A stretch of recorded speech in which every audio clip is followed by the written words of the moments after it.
In 2001, a real-world exercise tested the emergency response to a bioterror attack on the continental United States. The operation was called Dark Winter. Within just a few days, the simulation spiraled out of control. The operation predicted a rapid breakdown in essential institutions, civil disorder, and massive civilian casualties. Dark Winter has revealed how vulnerable we've become.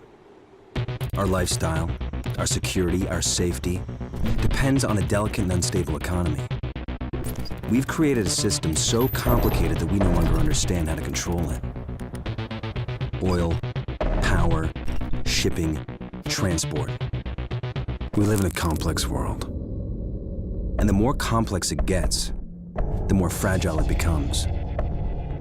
The system is built on a global supply chain that gets things where they're needed, just in time. We've created a house of cards. Remove just one, and everything falls apart. And what's fueling this system? Money. Americans can spend $90 billion in a single day of shopping. Last year, 200 million people swarmed their local stores on November 23rd. We call that day Black Friday. Did you know that a flu virus can survive on the surface of a banknote for up to 17 days? One day, there will be a pandemic. It could begin during the crush of Black Friday sales. A pathogen will jump from tainted banknotes to human skin, onto food, toys, children, and loved ones. By the time patient zero feels the first sore throat, millions of people will already be infected. From this point, the breakdown will happen fast. Day 1, hospitals will reach capacity. Panic will strike. Day 2, quarantine zones will be established. Resources will be rationed. Transport will go into lockdown. Day 3, international trade will stop. The oil will dry up. The stock market will collapse. Day 4, the power will fail. The shelves will be empty.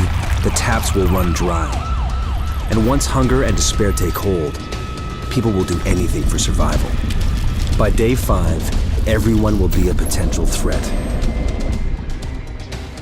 In 2007, a new presidential directive was signed quietly into law.